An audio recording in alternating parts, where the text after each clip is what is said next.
እንኳን ለቅዱስ ያሬድ ወርሃዊ መታሰቢያ በዓል በሰላም አደረሳችሁ አደረሰን። እንግዲህ የቅዱስ ያሬድ ዜማ አሁን በመዝሙሩ ስንሰማ የነበረ ምንድነው የሚለው? ተመየጢ ሱላማጢስ የእመቤታችን ነው ሶሎሞን የተናገረው። ዳሩ ግን ቀደም ሲል አንድ መዝሙር ሲዘምሩ ነበረ። ምንድነው ያላችሁት እናንተ? መሰረተ ዜማ ወጠነ ያሬድ ካህን አይደል ያልነው? ምንድን ብሎ ነው የጀመረ የሚል ቃል አለና ያው ማይኩ ከሰራ በድምጽ ልበልላችሁ። ያው ጉንፋን ይዞ እንዲሰሩታል እንግዲህ ያው የመጀመሪያው ዜማ የሚባለው እንዴት እንደተጮኸ የመጀመሪያው ሃሌሉያ አሐዱ አብ ቅዱስ እሱ አይደለም። የመጀመሪያው ቃሉ ዋይ ዜማ ዘሰማይኩም መላእክት ቅዱሳን የሚል ቃል ሁሌ እናገራለን። ከመላእክት ዘንድ የሰማሁት የዋይ ዜማ ቃል እንዲህ ይላል ብሎ ዋይ ዜማ ምን ይጣፍጥ ምን ይደንቅ ምን ይረቅ የሚል ድምጽ ይሰጠዋል ትርጓሜ ማለት ነው። ዋይ ዜማ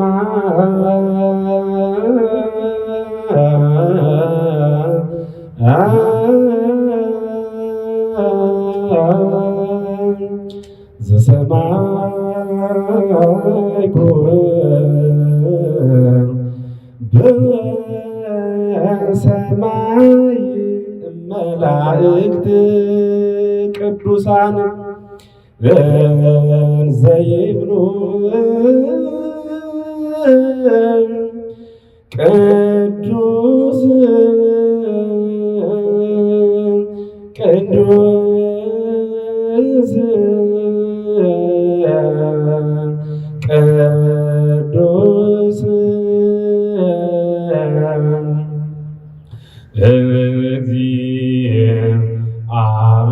እግዚአብሔር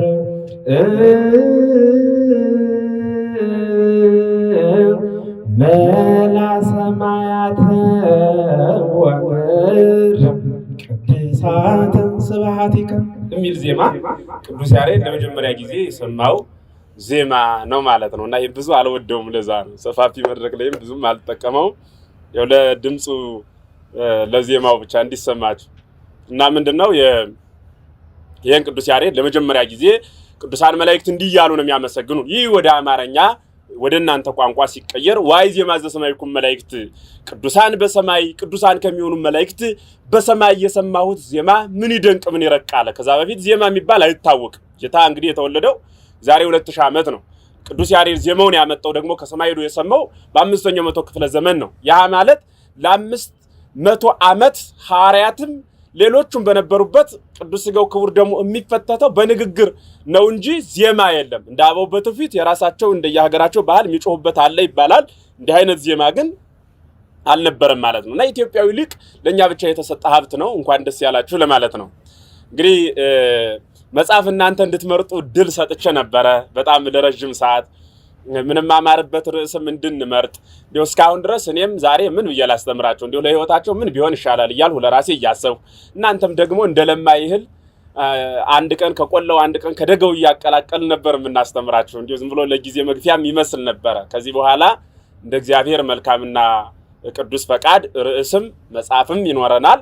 መሰረታዊ የሆነ ትምህርት ነው ምን ይዝና እኔ እንግዲህ በራሴ ፍላጎት ያዘጋጀሁት ሁለበል ትባላለች ፍየል በአክፍተን ስንጠራትና ማትቀምሰው የላትም የሚል ነውና ማይጠቅሰው ጥቅስ የሌለው መጽሐፍ ነው ያዘጋጀሁት። ማይጠቅሰው ጥቅስ የሌለው ከብሉይም ከአዲሱም ከሊቃውንቱም ከመነኮሳቱም ከትውፊቱም ከዶግማውም ከቀኖናውም ከሁሉም አዋዶ የያዘ ርዕስ አዘጋጅተናል። በዛሬስ ደግሞ መጻሕፍት አዘጋጅተናል ማለት ነውና መጽሐፉ ቀዳማይና ካላይ ይባላል። ምንም ማርበት መጽሐፍ ስሙ ያው ገበያ ላይ ብዙ አልዋለም ላታገኙ ትችላላችሁ። እንግዲህ ማጻፍ ብቻ ነው የሚሆነው። እኛ በጉባኤ ቤት አባቶች ሰጠውን ነው እኔ የምጠቀመው። ምን ይባላል አልኳችሁ ስሙን? ቀዳማይና ካላይ ሁለት መጽሐፍ ነው። አንዱ ይሄኛው ቀዳማይ ክፍል ይባላል። ደግሞ ካላይ የሚባል አለ። እኒን መጻሕፍቶች ነው እንማርና እኒ መጻሕፍቶች ተከታታይ ትምህርት ለሚማር ሰው ብቻ የተዘጋጁ ናቸው። ተከታታይ ትምህርት ለሚማር ሰው ብቻ የተዘጋጁ የሆነ ቀን የሚሆኑ የሆነ ቀን የሚቀሩ አይደሉምና መሰረት አላቸው እኒ መጻሕፍቶች። እና እኒ መጻሕፍቶች ነው ቀዳማይና ካላይ ማለት በግዕዙ ነው። በአማርኛ ፊተኛውና ኋለኛው ወይም ደግሞ ቀዳሚውና ተከታዩ ሚል ትርጉም ይሰጣቸዋል እና እንደያስፈላጊነቱ ቅዱሳኑን በየዕለታቸው የምናገኛቸውን በጣም ታሪካቸው የሚገርመንን ለህይወታችን መሰረት የማይሆን ቅዱስ የለም። እንደው ግን ለህይወታችን በጣም ቀለል ብለው የሚገቡንን ቅዱሳን ህይወታቸውን እንደው ጣይሞት አይምሩ ከመይር እግዚአብሔር የቅዱሳኑን ቸርነት እንዴት እንደሆነ ወቁ እንዳለ እግዚአብሔር በትንሹም ቢሆን እንድናውቅ ያግዘን ዘንድ አልፈን ቅዱሳኑን እያነሳን እንማማራለን። ዳሩ ግን በደንብ የምትይዙልኝ ምንድነው? በደንብ የምትይዙልኝ የቋሚ ትምህርታችን የሚሆነው የትምህርት ርዕስ ግን ዛሬ እንጽፋለን ማለት ነው። እንግዲህ ቃሉን የምንጀምረው በኦሪት ዘፍጥረት ነው። ርዕሱ ደግሞ ያለው በራዕየ ዮሐንስ ነው። እንደው የሚገርመው በጣም ብዙ ምስጢር እንደው የያዘ ነውና በጣም እኔን እንደገረመኝ ይገርማችኋል ብዬ እገምታለሁ። እንደው መጽሐፉ መጀመሪያና መጨረሻ ነው። መጀመሪያና መጨረሻ መጽሐፉ ማለት ነው። ርዕሱ ደግሞ መጀመሪያና መጨረሻ ነው ርዕሱ ማለት ነው። እንደገና ደግሞ እነዚህ መጻሕፍቶች ቀዳማይና ካላይ ናቸው። ትምህርቱም እንጀምርበትም ደግሞ መጀመሪያና መጨረሻ ነውና የክርስትና ሕይወትም መጀመሪያና መጨረሻ ነው። የኔና የእናንተ መማማርም መጀመሪያና መጨረሻ ነው። መጀመሪያ ብቻ የሆነ ሕይወት አልባ ነውና እንዲሁ ምናልባት እንደ እግዚአብሔር ከፈቀደ መጨረሻ መሆን ይሻላል መጀመሪያ ከመሆን። መጀመሪያ ሆኖ መጨረሻ ላይ መጥፋት እንደ ይሁዳ፣ መጀመሪያ ጠፍቶ መጨረሻ መገኘት እንደ ፈያታዊ ዘየማን አይነት ነውና እንደሱ ሲሆን ጥሩ ነው ይመረጣል። እና ምን እንነጋገርበት ከዚህ በኋላ ቋሚ ርዕስ የሚሆነን ሁሌም እናንተም ርዕስ አድርጋችሁ ጽፋችሁ በዛ በታች የሚገኘውን ሁሉ እየጻፍን ነው ምን ቀጥለው ማለት ነውና እስመ ዝንቱ እሙን ዘበጽድቅ ይከውን ካለ በኋላ ይቀጥልና ቃል ርዕስ የምናደርገው መነሻ ቃላችን ምንድነው የሚለው? አነ ውእቱ አልፋ ወኦ ቀዳማይ ወዳሃራይ የሚል ቅዱስ ቃል ነው። አንስተን ምንም ማማረው ይህ ቋሚ ርዕሳችን ነው። ወይም በእናንተ ቋንቋ ቀለል አድርጌ ሐሳብ ለማቅረብ ምን ማለት ነው? አልፋና ኦሜጋ እኔ ነኝ የሚል ቃል ነው። ይሄ የትምህርት ርዕሳችን ቋሚ ርዕሳችን ነው። ዮሐንስ ራእይ ምዕራፍ 21 ተራ ቁጥር 6 ላይ የሚገኝ ኃይለ ቃል ነው። ዮሐንስ ራእይ ምዕራፍ ስንት አልኳችሁ? 21 ቁጥር ደግሞ ስንት? 6 ማለት ነው። ይህ ኃይለ ቃል ቃሉን የተናገረው ሰማይና ምድርን በጥበቡ የፈጠረ እግዚአብሔር ነው። በጥበቡ የፈጠረ እግዚአብሔር ነገር ግን በፈጠረው ሰማይ በፈጠራት ፍጥረት ይወሰን ይታይ ዘንድ ሳይወሰን ተወስኖ ፈቅዶና ወዶ በኪደተ እግሩ በክበበ ትስብእት በግርማ መለኮት ተመላልሶ ካለፈ በኋላ ፈጥሞ በሚባል ደሴት ለቅዱስ ዮሐንስ ለቁጹረ ገጽ ላቡ ቀለምሲስ እንዲጽፈው የነገረው ኃይለ ቃል ነው። ከላይ እንደነገርኳችሁ ቅዱስ ዮሐንስ ወንጌላዊ እንዲህ ብሎ እግዚአብሔር ይነግረዋል። እናቱ ማርያም ባውፍልያ ትባላለች፣ አባቱ ዘብዴዎስ ተብሎ ይጠራል ቅዱስ ዮሐንስ እና ይህ እናቱ ትልቅ ወንድሙ ያዕቆብ የሚባል ትልቅ ወንድም አለው እና ሁለቱም አብረው በጌታ ተጠርተው በሐዋርያነት ሲያገለግሉ ጌታን ከመጀመሪያው እስከ ፍጻሜው የኖሩ ናቸው። በሚደንቀው ሁኔታ ከሐዋርያት መካከል በእድሜ ሕፃኑ ዮሐንስ ነው። በመጽሐፍ ቅዱስ ጥናት በ25 ዓመቱ የተጠራው ቅዱስ ዮሐንስ ወንጌላዊ ነው። ቅዱስ ጴጥሮስ በ55 ዓመቱ ነው የተጠራው። ማለቴ ምን ማለቴ ነው? በ30 ዓመት ቅዱስ ጴጥሮስ ቅዱስ ዮሐንስን በእድሜ ይበልጠዋል። ነገር ግን የእድሜ ብስለት ከክደት አያድንም። ቅዱስ ጴጥሮስ በንስሐ እንባ ቢታጠብም ሁሌ በታሪክ እንደምንተርከው በሞትና በሕይወት መካከል ወይም ደግሞ ራሱን በሚያጣበት ውስጥ ወይም ደግሞ ራሱን በሚያገኝበት ውስጥ የሆነ ጊዜ አጣብቂኝ ቦታ ገብቶ ነበረ። ወደዚህ ቢዞር ራሱን ማግኘት የሚችልበት፣ ወደዚህ ቢዞር ራሱን ማጣት የሚችልበት ቦታ ገጥሞት ነበረ። የእግዚአብሔር ፈቃድ ሆኖ ግን የዞረበት አዟዟሩ የተስተካከለ ስለነበረ ክደቱ በጽድቅ ተመልሶለት ቅዱስ ጴጥሮስ የእግዚአብሔርን መንግስት ሊያወርስ የሚችል ስልጣን ተሰጥቶታል። በምድር ያሰርከው በሰማይ ህሱር ሆኖ ይኖራል፣ በምድር የፈታው በሰማይ ደግሞ የተፈታ ይሆናል የሚል አምላካዊ ቃል ያገኘበት ያሃ ምስጢር የተነገረበት ዋና ዓላማ ስለሆነ እና ቅዱስ ዮሐንስ ግን በሚደንቃችሁ ሁኔታ በ23 ዓመቱ ተገንቶ አንድም እንዲያውም በመጽሐፍ ቅዱስ ውስጥ ስሙ ፍቁረ እግዚ ተብሎ ይጠራል። ጌታን ከሕፃንነቱ ጀምሮ አንድም ቀን ስለማይለቀው ፍቁረ እግዚ የሚል ስም ተሰጥቶታል ማለት ነው። እና ቁጹረ ገጽም ይባላል። ፍቁረ እግዚ በተባለበት ደግሞ ቁጹረ ገጽ ተብሎም ተጠርቷል። ፍቁረ እግዚ የተባለ ጌታን ከሐዋርያት ሁሉ በተለየ ይወደው ስለነበረ ነው። ፍቁረ እግዚ የተባለበት ምክንያት ከሐዋርያት ሁሉ በተለየ ጌታን ይወደው ስለነበረ ነው። ምግብ ሲበሉ ትምህርትም ሲያስተምር በየትኛውም ቦታ ከደረቱ አይጠፋም ነበረ። ዲበ እንግዲያሁ ኩለሄ ይትረከብ ከደረቱ ተለጥፎ ሁሌ ይገኝ ነበረ ተብሎ የሚነገርለት አምላክን እንደ ጓደኛው ጠጋ ብሎ የሚያወራው ክርስቶስ 5 ዓመት ብቻ በእድሜ የሚበልጠው ነው ማለት ነው። ይህ ወንጌላዊ ቅዱስ ዮሐንስ እንዲህ በተባለበት አፍ ደግሞ እንዳልኳችሁ ምን ይባል ነበረ? ቁጹረ ገጽ ይባል ነበረ። ቁጹረ ገጽ የሚባልበት ምክንያት ጌታ በ34 ዓመት ነው። በ34 ዓመተ ምህረት ነው ጌታ የተሰቀለው። ከዛን ጊዜ ጀምሮ እስከ 99 ዓመተ ምህረት ድረስ አንድም ቀን ስቆ አያውቅም። ጌታን በመልዕልተ መስቀል ተሰቅሎ ሲያየው እንባው በፊቱ ተናነቀውና ያ መናን እያበረከተ ያበላ እጁ ያለ በደሉ የተሰቀለ ፈጣሪ ዓለማትን በቃሉ ያጸና ዓለም ግን ይሰቅለው ዘንድ ወደ መስቀል የነደው መልካም ሥራ ለሰራ ሞት የተከፈለው ህሙማንን ለፈወሰ ጎባጣ ላቀና ወለተ ኢያኢሮስን አላዛርን ሌሎቹንም ከመቃብር በቀሰቀሰ እነ መጻጉን አልጋ ሸክሞ በነዳ በዛ መልካም ስራው በመልዕልተ መስቀል ይሰቅሉት ዘንድ እንዴት ተፈረደበት የሚለው ጥያቄ በአይምሮ ውስጥ ስለመጣበት ከዛን ጊዜ ጀምሮ ፊቱ እንደተኮፋተረ አለቀሰ። በዛን ጊዜ የነበረች እመቤታችን ቅድስት ድንግል ማርያም እርሷ ናት አብራ ጌታን ስትወልደው የእመቤታችን ምጧ መቼ ነው? መቼ ያመጠች? አቤት መስቀል ላይ ነው የእመቤታችን ምጥ የሚነገረው። ጌታን ስትወልደው አላማጠች።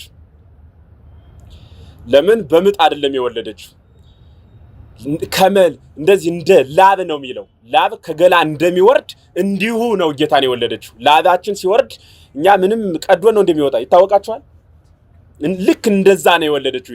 ያማጠች ግን መቼ ነው አለ? ስታመጥ ግን ማንን ወለደችው? ምንድን ልታደርግ ነው የወለደችው? ያማጠችው ሴት የምታመጥ ምን ለማስገኘት ነው? ልጅን ለማስገኘት። ስታመጥ ጌታ መስቀል ላይ ተሰቅሎ ልጅ ፈልገሽ ነውን? እነሆ ልጅሽ አላት። እኔ በስጋ እውነት ነው የማይካድ ልጅሽ ነኝ። ዳሩ ግን እኔ ምድራዊም ሰማያዊም ገንዘቤ ስለሆነ የምድር አገልግሎት ጊዜ ስላለቀ ስለጨረስኩኝ መዋይለ ስጋዌ የመጣሁበት ሰዓት ያንን የመጣሁበት ዓላማ ስለተፈጸመ ዓላማዬን ከፈጸም አንድ ቀን ከዚህ ቦታ ስለማላድር እኔ ከዚህ ሰዓትና ጊዜ ጀምሬ ወደ አብ ወደ ባሕሪ አባቴ ትናንት ወዳልተለየሁት ወደ መንፈስ ቅዱስ ወደ ባሕሪ ሕይወቴ ዘላለም ወዳልተለየሁት እሄዳለሁ። አንቺ ግን የሥጋ ልጅ ከሆነ እነሆ ልጅሽ ብሎ የምጧ ውጤት ማንን ሰጣት ማለት ነው? ቅዱስ ዮሐንስን ሰጣት። ይህ ቅዱስ ዮሐንስ የእመቤታችን ልጇ ተብሎ የሚነገርበት ምስጢር ለዛ ነው። አዲያ እንዲህ ተብሎ ከተነገረ ቅዱስ ዮሐንስ የእመቤታችን ልጅ ከሆነ የዓለም ወኪል ሆኖ እመቤታችን ቅድስት ድንግል ማርያም ልጅ አድርጋ ስትቀበለው እናቴ ብሎ ሲጠራት ወይም እናቱ አድርጎ ከዛ በኋላ ሲወስዳት እኛም እርሱን ተከትለን ወኪላችን እርሱ ስለሆነ አሁን ለምሳሌ የኢትዮጵያ ጠቅላይ ሚኒስትር የሆነ ሀገር ላይ ሄደው ወክለው ኢትዮጵያን ወክለው ተገኙ ቢባል ወይም ደግሞ ኢትዮጵያ ከዛ ስብሰባ ተሳትፋለች እኮ ቢባል የሆነ ስብሰባ ተካሂዶ 100 ሚሊዮን ሕዝብ ተጓጉዘን አይደለም እዛ ሄደን የምንሰበሰበው። አንድ ከሄደ ሁላችን ይወክላል። ስለዚህ ቀራንዮ የነበረው ዮሐንስ ሁላችንም ስለሚወክል ርኅራኄተ ሕሊና እመብዙሃን የብዙዎች እናት ብለን ማህተም አድርጎ ጌታችን ኢየሱስ ክርስቶስ የመስቀሉን ነገር በምን ተረከበት ሁሉ የማይቀረው ቅዱስ ዮሐንስ የሁላችን ወኪል ሆኖ የተገኘ ነው ማለት ነው። ስለዚህ ቅዱስ ዮሐንስ እንግዲህ አልፋ ኦሜጋ የሚለው ቃል ስንመጣ ለዚህ ቃል የሚስማማልን ራሱ ቅዱስ ዮሐንስ ነው።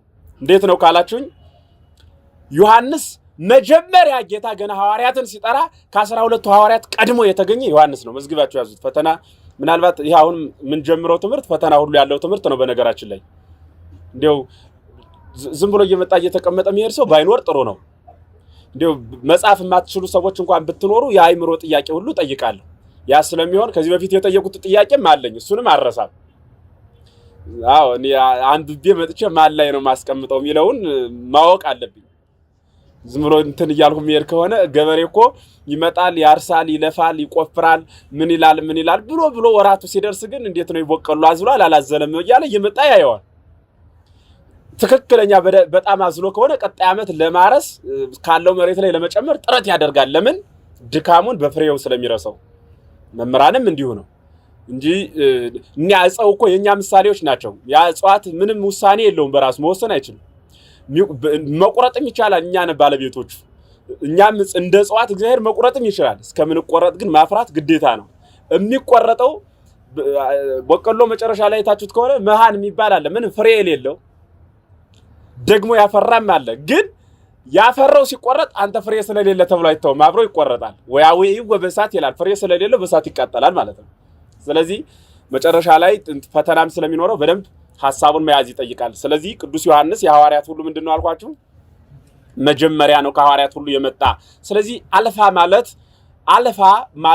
አልፋ ማለት ነው። በግሪከኛው ቋንቋ አልፋ ብለው ሲጠቀሙት ምን ማለት ነው? በግሪክ የፊደላቸው መጀመሪያ ማን ነው? አልፋ ወይም ደግሞ ኤ ብላችሁ የምትጠሩት ማለት ነው። እርሱ የግሪክ ምን ፊደል ነው? መጀመሪያ ፊደል ነው። ኦ ወይም ደግሞ አሁንም ኦ። በጣም ጥሩ። እንግሊዙም ኦ ነው መሰለኝ አይደል የሚባለው? አዎ አማርኛውም ማን ነው የሚባለው? ኦ። ይሄ ኦ የሚለው ሁለቱ ቃል ደግሞ መጨረሻ ነው። እነሱ በኤ ጀምረው በኦ ነው የሚጨርሱ። አሁን በዚህ ማን ነው ዜድ ነው የምትሉት? ይሄ በላቲን ቋንቋ ነው አይደል? በሌላ ቋንቋ። ያኛው ግን በእነሱ ግን የሚጀምሩት በኤ ጀምረው ግሪኮች በማን ይጨርሳሉ? በኦ ይጨርሳሉ። መጀመሪያቸው ኤ መጨረሻቸው ኦ ነው። በእኛም ቋንቋ ሌሎችን ፊደል አይጠቀልልም እንጂ በአንዱ ፊደል ኤ ማለት ግዕዝ ማለት ነው። ኤ ግዕዝ ነው የሚባለው። ኦ ደግሞ ማን ነው? ሳብ ነው። ስለዚህ ከግዕዝ የጀመረ ፊደል የለም። ከማን ደግሞ? ከሳብ የዘለለ ፊደልም የለም። መጨረሻ ነው ማለት ነው። ጀማሪ ጨራሽ። ስለዚህ ጌታችን መድኃኒታችን ኢየሱስ ክርስቶስ አልፋና ኦሜጋ እኔ ነኝ አለ። ምን ማለት ነው? መጀመሪያውና መጨረሻው እኔ ነኝ አለ።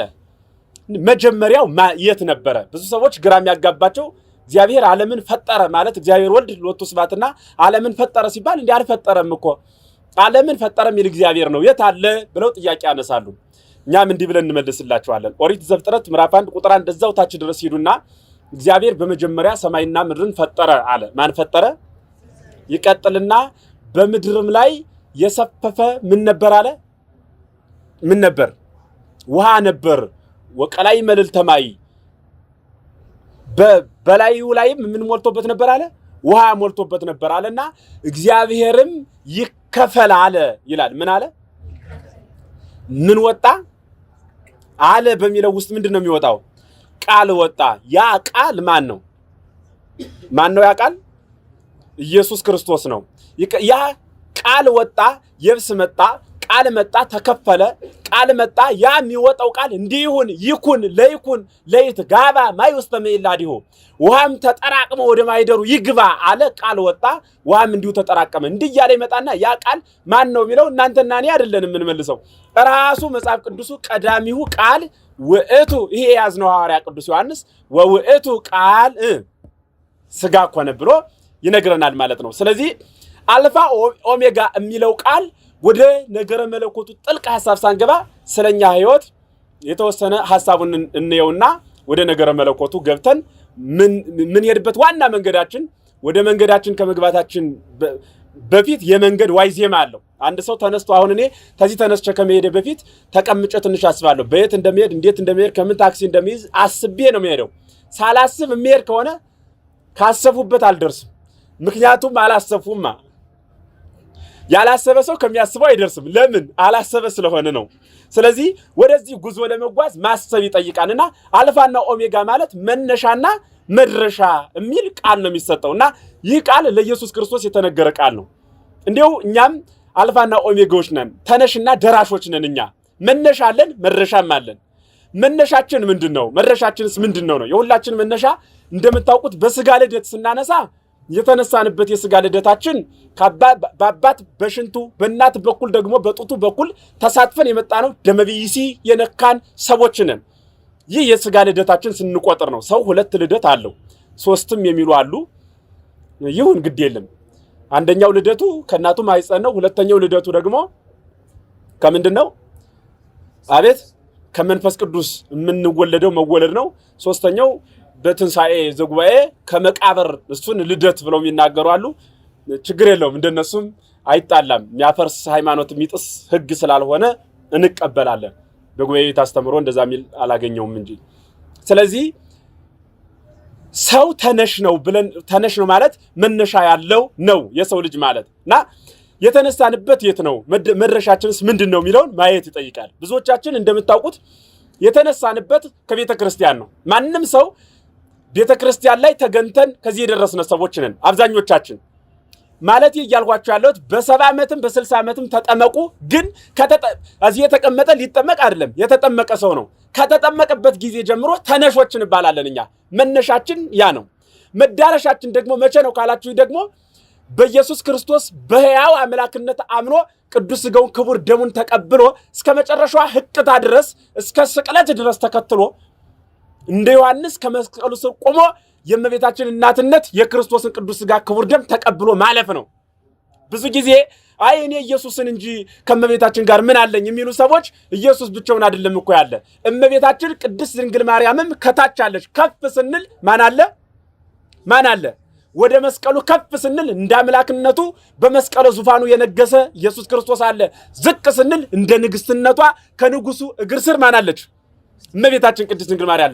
እንዲሁ በየትኛውም አይነት የመጽሐፍ ቅዱስ ብሉይንም ሐዲሱንም ሊቃውንቱንም መነኮሳቱንም አንብቡት፣ እመቤታችን የሌለችበት ታሪክ የለም በጭራሽ። እግዚአብሔር በመጀመሪያ ሰማይና ምድርን ፈጠረ የሚለው ቃል እግዚአብሔር በመጀመሪያ ሰማይን ፈጠረ ሲል በባህሪው ጸንቶ ይኖር የነበረ እግዚአብሔር ከባህሪው ሳይናወጽ በቸርነቱ በመግቦቱ ባህሪውን ለፍጡር ገለጸ ማለት ነው።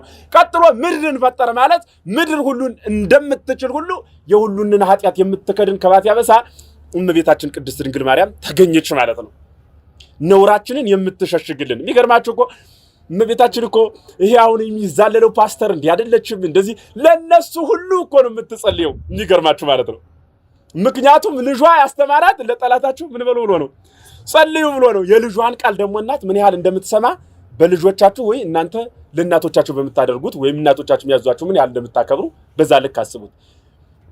እመቤታችን ደግሞ ከኛ ፍጥረት ሁሉ የተለየች ናት ማለት በመፈጠር ሳይሆን በመመረጥ ፍሪት በመሆኗ የተመረጠችውም የአምላክ እናት ስለሆነች ሳይሆን ንጽሕት ስለሆነች ነው የአምላክ እናት የሆነችው። ስለዚህ እመቤታችን ቅድስት ድንግል ማርያም ከመስቀሉ ስር ከቅዱስ ዮሐንስ ጋር የተገኘች ብጽዕት ፍሪት ስንዱ እመቤት ናት ብላ ቤተክርስቲያን ተነግረናለች ማለት ነው። ስለዚህ ሰው መነሻ ቦታው የት ነው ከተባለ የተነሳው ከቤተ ክርስቲያን ነው የተነሳው። ስጋው ደግሞ ተቀብሎ እመቤታችን ይዞ በምልጃው አምኖ በአምላክነቱ ጸንቶ ሚኖር ነው የሰው ልጅ፣ ወይም ደግሞ የመጣበት አመጣጡ ያ ነው። ነገር ግን አሁን እኔ ትልቁ ጥያቄ ከዛ ከመጣ በኋላ ሰው መሃል ላይ ዙረት ይሄዳል። አልፋ ነው ቅድም እንዳልኳችሁ ጀማሪ ነው፣ ግን ደግሞ ኦሜጋ አይሆንም። ከዛ በኋላ ስታገኙት እኔ እኮ አሃቴ ድጓ መምህር ነበሩ ይላል። ያቱ ለአትህ ነው ያንተ መያዝ አለብህ ለግልም። እኔ አሃቴ እኔ እኮ እኛ እዛ እንትኔን ታውቋለህ እነ መምህር ገሌን ታውቃቸዋለህ። አሁን ከእነ መምህር ጌታቸው ሲማሩ የነበሩ እንደው ገጥሟቸው ያውቁ እንደው እዛ በገናው እየሩት ምናምን እኛም ነበርንበት። ይገርማል። የሆነ ዘመን በገና ሰልጥነን ምናምን እኔ አንድ ልጅ ገጠመኝና እርሶ የበገናው መምህር ሆነዋል መሰለኝ። እንዴ አሁን እንኳን መመጣ ነኝ እኔ እኮ በገና ሰልጥኛለሁ አለኝ። ሰልጥኛ ነበር ነው እንጂ አለኝ። በነበር ነው ያመጣውና በገናው አለ ወይ አልኩት። አዎ አለኝ አለ። እንደው መደርደሩን ትችልበታለህ? ጠፍቶኛል አለ። እና ምን ልላችሁ ፈልጌ ነው ነበርሁይ ብሎ መጥፋት እንዲህ አይነት በእውነት ኋላ ቀር ክርስትና ይሁዳነት ነው። ይሁዳ እኮ አልፋ ነው፣ ኦሜጋ ግን አልሆነም። ጀምሮት ነበር ግን አልጨረሰም። ወልደ አምላክ አምላክ ወልደ አምላክ አምላክ ወልደ አምላክ አምላክ ወልደ አምላክ እያለ እኮ አብሮት አምላክ ነህ የአምላክ ልጅ ነህ የሚለውን ቃል እየሰማ ኑሯል እኮ። ነገር ግን ኦሜጋ መሆንን አልቻለም። ብዙዎቻችን አልፈዎችን እግዚአብሔር በሚያውቅ መጀመሪያ ላይ ብቻ የተገኘ ነው። የክርስትና ቀን ብቻ እናት አባቶቻችን አጅበው ሴቶችን በ80 ወንዶችን በ40 መጠው ነጭ አለብሰው ስጋው ደግሞ አቀብለው ወስደውናል። ከዛ በኋላ ግን ነበርን ባዮች ነን። ትንሽ ከፍ ስንል እውነት ነው መጠን ዘምረናል፣ በህፃነታችን አጨብጭበናል፣ ምናምን ብዙ ነገር ተጉዘናል፣ ሰንበት ትምህርት ቤቱን በሌላውም ተሳትፈናል። ግን እዛ በኋላ ብዙ ሰው ወጥቷል። አሁንም ለመውጣት ጫፍ ላይ እየደረሰ ይኖራል። እዚህ መካከል የሆነ እግዚአብሔር ቃል የበቀው ይመስል ያወቀ የሚመስለው እግዚአብሔር ቃል እኮ አይጠገም አይበቃም። ትናንት ምንድነው የበላችሁ? በሉ እንጀራ በሉ እንጂ ምን ድንጋይ እየሞከራለ እንዴ? ትናንት ምንድነው የበላችሁ? ከትናንት ወዲያ ምንድነው የበላችሁት? ከዛ በኋላስ ምንድነው የበላችሁ? ዛሬ ምንድነው የበላችሁ? ነገስ ምንድነው የምትበሉ? ለምን ታውቁት የለ እንዴ? ለምን ትደጋግሙታላችሁ? ያለሱ መኖር ስለማይቻል እኮ ምን ደጋግመው እንጂ ትናንት ስለበላን በቃ ደሞ ዛሬ ያላደረስነው ምግብ እንብላ ብንል አንደኛ ድህነቱ፣ ሁለተኛ ኢኮኖሚ አያስገኝ። ያላደረስነው ምግብ ምን በላን ብንል እምንደጋግመው ያን እኛም የአይምሮ ድህነት ስላለብን ያላደረስነውን ቃል እግዚአብሔር ለማድረስ ወደ መላእክት በቅድስና የመነጠቅ አቅማችን ስለሚያቅተን ያንኑ የእግዚአብሔር ቃል ግን እየደጋገምን እንኖራለን መኖሪያ ስለሆነ እና አንዳንዴ ይሄንማ አውቀው ይሄንማ ኑሬበት የለ ይሄንማ ተረድቼው የለ ብለን ከሆነ ጊዜ በኋላ ይሄ በገና ቆሚም በገና እስከ መልመድ ብቻ የሚታገል ሰው ይኖራል እዚህ ውስጥ። አሁን እስከ መልመድ ብቻ ከለመደ በኋላ በቃ ዘው ቁጭ የሆነ ቀን ብቻ ስብሰባ ሲኖር ተሰብስቦ እንትን የሚል ማለት ዛሬ እንደ አልፈዎች እንደ አልፋ የሚያስቸግር ሰው እኮ የለም እግዚአብሔር በሚያውቅ። በርካታ አልፈዎች አሉ። የጥምቀት ይመጡና ከበሮን ይዙና ጸጉራቸው ሰማይ ጠቀስ የጥምቀት ትመጣና ጸጉሯን ይሄን ያየውን ጸጉር ምናምን ቀጣጥላ አምጡት ከበሮውን መልኳ ሌላ ተዛውራ አልፋ ነበረች ኦሜጋ ወደ መሆን ጉዟን አቁማ መጣን ከበሮት ይዛንጡት። አረ ምንድን እንደ ነበርንበት እኛ የነበርንበት ይሄን ሰንበት ትምህርት ቤት እኮ እኛ ነን ያቋቋም ነው። ይሄንን እንትን እኮ እኛ ይሄንን ድንኳን የገዛነው እኛ ነን። እዛ በኋላ ዋሪያ ምን ትየው ለአንድ ቀን አለቃ ሆና ወይ ሆኖ ይሄድብናል። ይሄው ዝም እንላለን። የደብሩ አስተዳዳሪ ሆኖ ይውላል። እንዳይናገሩ ችግር ነው መቼም እዛ ጋር መግጠም እብደት ነው። እኛ አልፋዎች ናቸው በእውነት አልፋነት በርካታ ሰዎችን ወደ መቃብር ሸኝቷቸዋል። ከአልፋነት እግዚአብሔር እድሜ ከሰጠ ኦሜጋነት ይሻላል። ከኦሜጋነት ደግሞ እግዚአብሔር እድሜ ከሰጠ አልፋም ኦሜጋም መሆን ይጠይቃል። ጀማሪም ጨራሽም ሲጀመርም የነበረ ሲጨረስም የነበረ መሆን ይጠይቃል። አንዳንድ ሰው ሲጀመር ይገኛል ሲጨረስ ይጠፋል። አንዳንዱ እግዚአብሔር ያደለው ሲጀመር የለም ሲጨረስ ግን መጥቶ እንደ ጥጦስ አንተ ተቀድሞ ለአዳም በያ ውስጥ ገነት ከመፍያታዊ ዜማን እንደተባለለት እንደሱ ቀድሞ መግባት ይቻላል። ይህ አልፋነትን ኦሜጋነትን ገንዘብ ለማድረግ ግን እኛ እድሜያችንን አናውቀውም። ስለዚህ አልፋም ኦሜጋ መሆን ይጠይቃል። አንዳንዴ አልፋ ሆነን ቆይተን አይ አሁን እኮ እኔ የሆነ ነገር ሁኜ መጥቼስ ኦሜጋ መሆን ይችል የለብን አንችልም። መንገድ ሊያቋርጠን ይችላል። በቅድስት አርሴማ 12ኛው ተአምር ላይ የሚነበብ አንድ ተአምር አለ እና እዛ ተአምር ላይ ምን ይላል? አንድ መነኩሴ ነበረ። ያ መነኩሴ በብሕትውና ይኖር ነበረ። የ40 ዓመት ጸሎተኛ ነበረ። ከጸሎቱ ከቅድስናው ብዛት የተነሳ ምድር ላይ ተቀምጦ አርያም የሚሰራውን ያይ ነበር ይላል። በዚህ ቅድስናው ይኖር ነበር ይላል ታሪኩ። መጨረሻ በገዳሙ ውስጥ በሰንበት የሚወጣ የሚወርድ የሚያርስ የሚቆፍር አይኑር ብሎ ይከለክል ነበረ እና እርሱም እንዲያ ሆኖ በሚኖርበት ጊዜ ከዕለታት አንድ ቀን ሕግ የሚያስጠብቅ ሰው ሕግ ሲያፈርስ እንዲው ሰዓት ካለን እግዚአብሔር ቢፈቅድ አንድ ሊቀ ጳጳስ አሉ ወደ መጨረሻ ማያቸው እና ተነስቶ ወደ ሌላ ሀገር ሄደ ይላል። በዛው በተጓዘበት ጉዞ ሊቀ ጳጳሱ መሸበት ማለት ያ ባይታው ገዳሙ አስተዳዳሪ አባት መሽቶበት የሆነ ዛፍ ላይ ተንጠልጥሎ አደረ ይላል። ሌሊት አካባቢ በሬ አምጦ ሽፍታ አርዶ አወራርዶ በላ ይላል። መጨረሻ ሽፍታ በልቶ ወደ ላይ ቀና ብሎ ሲያይ መነኩሴ ከላይ ተቀምጧል። ባለቤቱ ነው ብሎ ደነገጠ ይላል ሌባው። እዛ በኋላ አባ ማነስ ይለው አይ እኔስ ቀን ሰዓት የጣለኝ መነኩሴ ነኝ እንጂ የበሬው ባለቤት አይደለም አትደንግጥ ና ቀስ ብለው ውረድ ብሎ ዞት መጣ። ሰውየውም ወረደ ይላል። አባም ወረደ። ሰውየውም እየተንቀጠቀጠ ቆሞ ቀረ። መጨረሻ ላይ አባ እግዚአብሔር ከዚህ በላይ እንዴት አድርጎ ኃጢአቴን ይንገረኝ ብሎ የሃይማኖት አባት መነኩሴ በላይ ሰቅዬ የሰውን በሬ አርጃ ወራርጀ በለው እግዚአብሔር ከዚህ በኋላማ ራሱ ወርዶ መጥቶ ይንገረኝን አባ ንስሐ ይስጡ ብሎ ንስሐ ሰጡት። ሂድ እስኪ እሱን ደሙን የዳከርከውን ልብስን አጥበና ብለውት ወደ ውሃ ሲወርድ አውሬ ተነጣጥቆ በለው ይላል። ይህ ሰውዬ አልፋ ነው ወይ? አልፋ ነው ብሎ ወደ ሰማይ ሄደ። እግዚአብሔርም ርኩሳን መላእክቱ የኛ ነው አሉ ያዙት። ቅዱሳኑም የኛ ነው አሉ። በሽብሸባ በክብር ወደ ፈጠረው ደረሰ። በክብረቱ ፊት በግርማ መለኮት በኢየሱስ ክርስቶስ ፊት ቆመ። ኢየሱስ ክርስቶስም ተናገረ። አብእጓ ለዛቲ ነፍስ እመሃሎ ተድላ ደስታ ወደሚገኝበት ውሰዱና አስገቧት ብሎ ጌታም አዘዘ። ቅዱሳኑ መላእክት በጣም ተገረሙ። ለምንድን ነው ብለው እግዚአብሔርን ቅዱሳኑ ሲጠይቁት ትናንት በንስሐ ሳሙና ስትታጠብ ወደኔ ልቦናዋ እንዳሰበ ንስሐ እንደጀመረች መጣለችና ተቧት አለ። ያ መነኩሴ እንዲህ ሲሆን የታምር ሲሰራ ምን ሆነ የዘገየ ብሎ ቢያይ የማይመጣ ሆነ። ሲዘገይበት አይ ይህ ሰውዬማ መምጣቱን ሳላይ አልሄድም አለ። አውሬ እንዳይበለው ብሎ እግዚአብሔር ይህ ነፍስ ይኸውልህ ሙቶ መንግስተ ሰማያት ሄዶ ማለት ገነት እየገባ ነው ተመልከተው ብሎ እግዚአብሔር አሳየው። ያ ቅዱስ የበቃ ነውና ያን ሰው የገነት ሲገባየው ቆመና ያ መነኩሴ ለካንስ እኛ 40 ዓመት ቆብ ተሸክሜ መከራ ያለው እንጂ መንግስተ ሰማያትማ የቀጣፊ የወንበዴዎች ዋሻ ናት እንዴ ብሎ ከዚህ በኋላ እኔም ይህን ቆብ አውልቄ ከራሴ ጥላለሁ የፈለኩትን ዘሙቼ ቀምቼ ያማረኝን አድርጌ ዙሬ አመንዝሬ በፈለኩት ዓለም ተዘዋውሬ መጨረሻ መጥቼ በማሰብ ብቻ የውም ንስሐ ገብቶ ሳይጨርስ ሳይጾም የሚጸድቅባት ከሆነ ያንን ድርጊት አከናውናለሁ ብሎ ይመነኩሴ ወአን ሰዓ አስከማሁ ላይ ለርኢሱ ይላል። ከራሱ ላይ አስከማውን አንስቶ ጣለው። ወሆረ ወታባ ሂዳጠ ሚረ ትንሽ ቀንም ተሸሽጌ ልቆይ ሰው ወደማያውቀኝ ጸጉሬ ይደግ አንገት የሚሙላ ብሎ መሸሸት ጀመረ። ያን ሌባ የበሉ አራዊት ተነጣጥቀው በሉት ይላል። ርኩሳኑ ቅዱሳኑ መጡ 40 ዓመት የጸለየች ይያሉ ቅዱሳኑ ማሸበሸው ሄዱ። ሀሎ ሀቃየ ስነን ህየ አብ እጓለ ዛቲ ነፍስ ጥርስ ማፋጨት ወዳለበት ወሰዱና አስገባት ብሎ እግዚአብሔር ማዘዘ ይላል። እንዲህ ከመሆን የአባቶቻችን አምላክ ይሰውረን። ከዚህ በኋላ እኒ አባት ምን ነበሩ በሉ እንጂ ምን ነበሩ? አለፋ ነበሩ። ኦሜጋ ሳይሆኑ ስለቀሩ የ40 ዓመት ጸሎት የገሃነም ውጤት ሆነባቸው። ያኛው ሰውዬ ደግሞ ምን ነበረ? ኦሜጋ ምንም አልፋ አልነበረም። መጨረሻ ግን ምን ሆነ?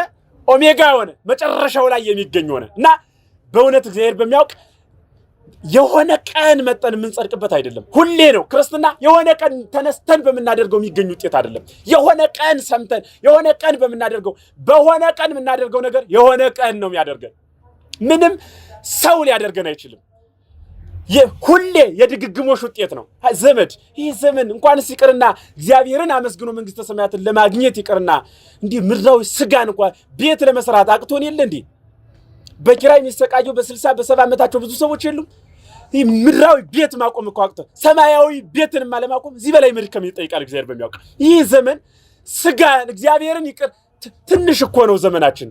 እግዚአብሔርን ይቅርና ስጋን እንኳን በትክክል ማስደሰት የማይቻልበት ዘመን ነው። ስለዚህ አልፋም ኦሜጋ መሆን ይጠይቃል። የሆነ ዘመን ላይ ጠፍተን የሆነ ዘመን ላይ መጠን መሆን መቻል የለብንም። በእውነት እንደ ሔዋን የኃጢአት ተጋባዥ ማጠራቀም የለብንም። ሔዋን ትዝ ይላችኋል። ራሷ እንኳን ሳትበለው እቺ ጸበል ስጣፍጥ እኮ ነው ያለችው። አዳም ሲመጣ ሳይቀምስ የሚጣፍጥ ሚል የለም። ዛሬ ውስኪ ቤት ይወስድና እንደ ይህን ቀምሰሽው አታውቂም፣ ይህን ቀምሰው አታውቂም እንዴ? በጣም ጠጥቶት እኮ ያውቅም እሱ አብሮ የሚጠጣው ለማለማመድ የኃጢአት ተጋባዥ ምን ጎትቶች ማለት አለፋ ሆነን የተጠመቅንባትን ቤተክርስቲያን ትተን አለፋ በነበርንበት ጊዜ ያኔ በእውነት ለምንድን ነው ሁለት የብቻ ቤተክርስቲያን በእውነት የምንመጣው? በእውነት እኮ የሰው ልጅ 2 ቀን ብቻ ቤተክርስቲያን የሚመጣው በእውነት የሚመጣው፣ ሌላው ጊዜ በሐሰት ነው። አንደኛው የክርስትናው ቀን ነው በእውነት የሚመጣው ማለት ነው፣ በሰው ትከሻ ተጭኖ። ሁለተኛው በሰው ትከሻ ተጭኖ ወደ መቃብር የሚሄድ ቀን ነው የእውነት ማለት ነው። የእውነት የሚመጣው 2 ቀን ብቻ መሆኑ ያሳዝናል።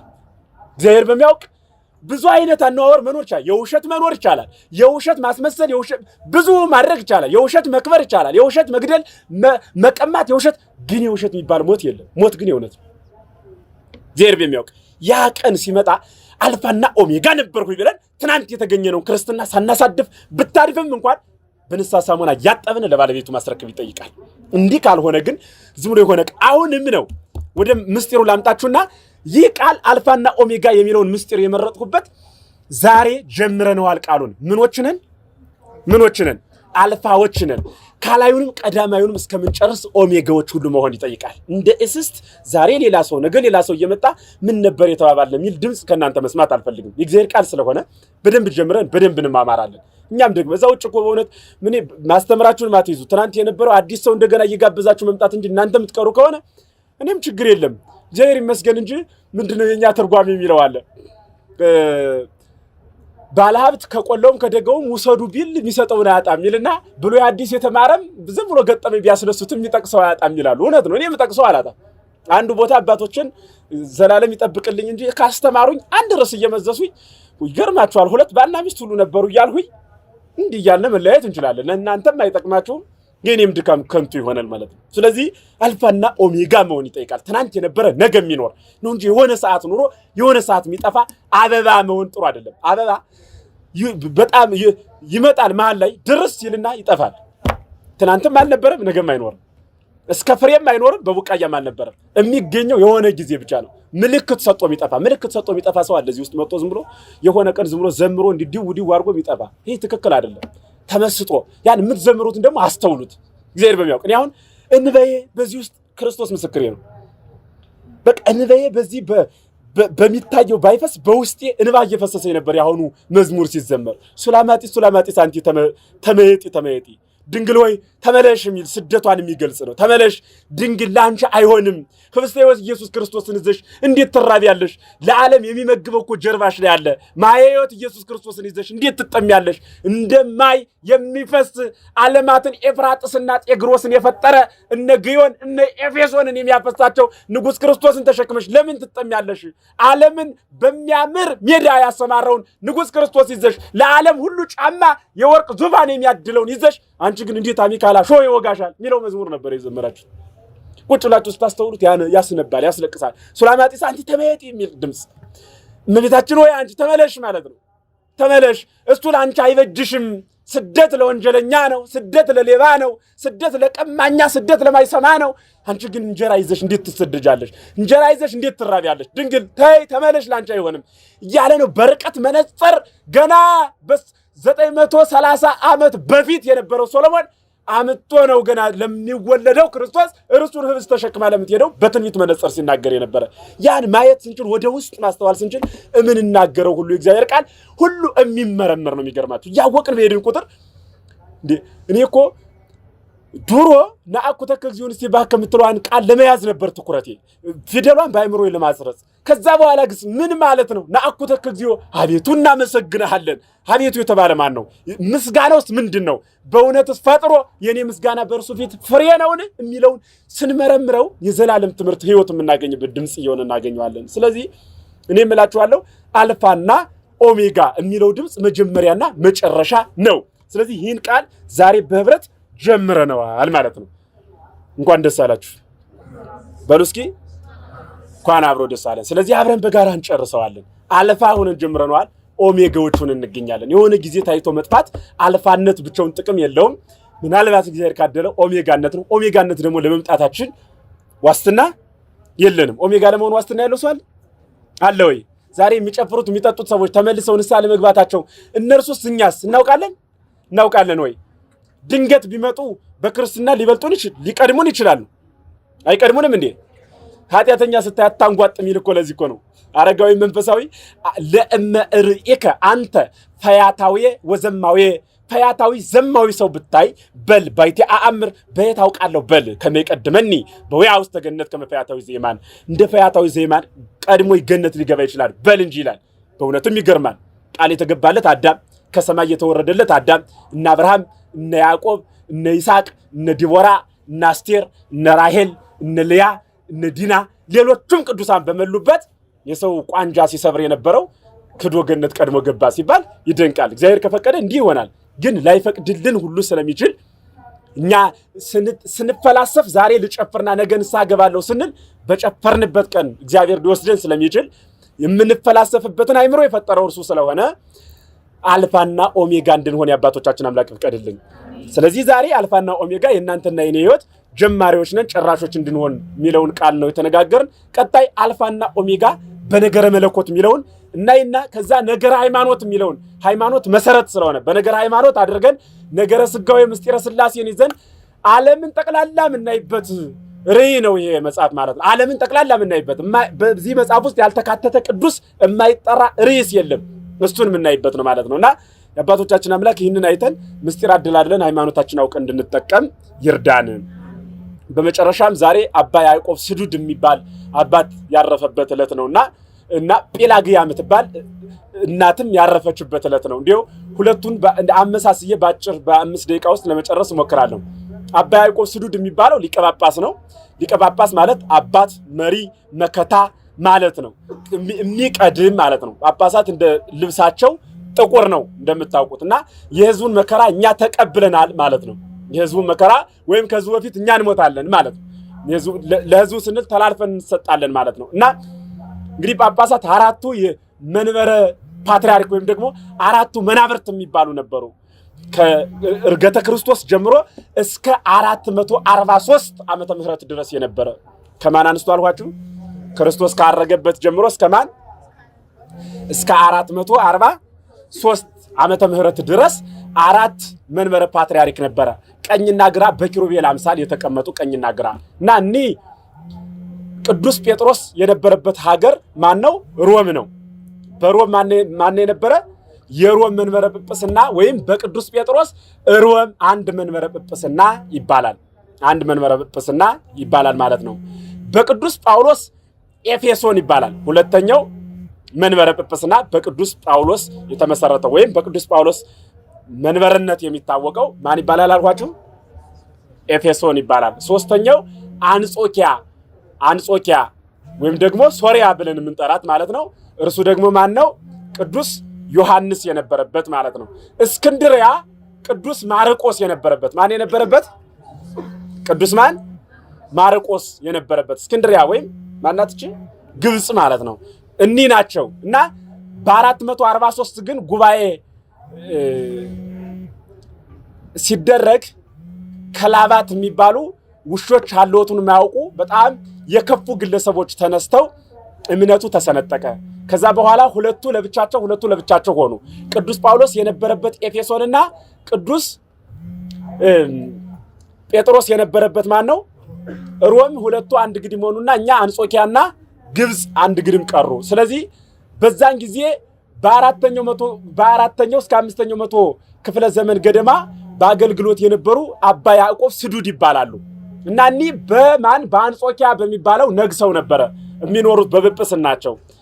ከዛ ፓትርያርክ ሆነው በዛ ቦታ እየኖሩ ህዝቡ ሲነካ ህዝቡ ለምን ይነካል ብለው ተነስተው ተረፋሪዎሳውያን ተከትለው እኒህን አባት አሳደን ማጥፋት አለብን ብለው ሲገጥሟቸው አባም መንበሩን ከሆነ የፈለጋችሁት ምዕመናኑን ከምታሰቃዩት እርሱላችሁ መንበሩ ብለው መቋሚያቸውን ካባቸውን ደርበው በበረሃ ተሰደው በበይቶና አርጅተው ዛሬ ያረፉበት የረፍታቸው ቀን ነው ማለት ነው። እና ጲላግያ የምትባል እናት ደግሞ በዝሙት ህይወት የነበረች ውበቷን ብቻ በማድነቅ ራሷን ስትመራ የነበረች በመጨረሻ በእግዚአብሔር ቸርነት የሚገርማችሁ አንድ እንዲሁ ትርክ በጣም የሚገርመኝ እግዚአብሔር ከፈቀደ ከሆነ ቦታ የመጡት ሰዎች መጣው ሰው ይሆናሉ። ሰው ብቻ አይደለም መልአክ ሆነው እናገኛቸዋለን። እና በረከሰ ግብር በህሙይ ግብር የምትታወቅ እናት ነበረች። በመጨረሻ በእግዚአብሔር ፈቃድና ቸርነት መጣ ተመልሳ የእግዚአብሔርን ህግና ስርዓት አክብራ ፈጽማ በገዳም በባዕት ኑራ ያንን የምትመካበትን ገላ ለጽያትና ለትል ሰጣ ቆማ ጸልያ እግዚአብሔርን አመስግና ዛሬ ረፍቷ መታሰቢያ ሆኖ የምትከበር እናትም አለችና ሌሎቹም ቅዱሳን አሉ የሚከበሩ። እነሱን ስንክሳርም እያዛችሁ ቤታችሁ ላይ እንዲሁ ስማቸውን ለመዝከር ብቻ አልፈን አንድ ሁለት ህይወታችን ጋር ይሄዳሉ ብለን ያሰብናቸውን ብቻ ነው የምናነሳቸውና ኃጢአተኛም ብንሆን ከተመለስን እግዚአብሔር እየፈቀደ ሞቶ ለኃጥ አላህ ግባቶ ተመይጦ ተዋበ እግዚአብሔር እንዲል ሕዝቅኤል ምዕራፍ 38 እግዚአብሔር የኃጢአተኛን መመለሱን እንጂ መሞቱን አይወድም ተብሎ እንደተጻፈ መመለሳችን እንጂ ሞታችን ስለማይወድ ተመልሰን በቤቱ ጸንተን እሱን አገልግለን እንድንኖር የአባቶቻችን አምላክ ይፍቀድልን። ደህና ደሩ። ወስብሐት ለእግዚአብሔር።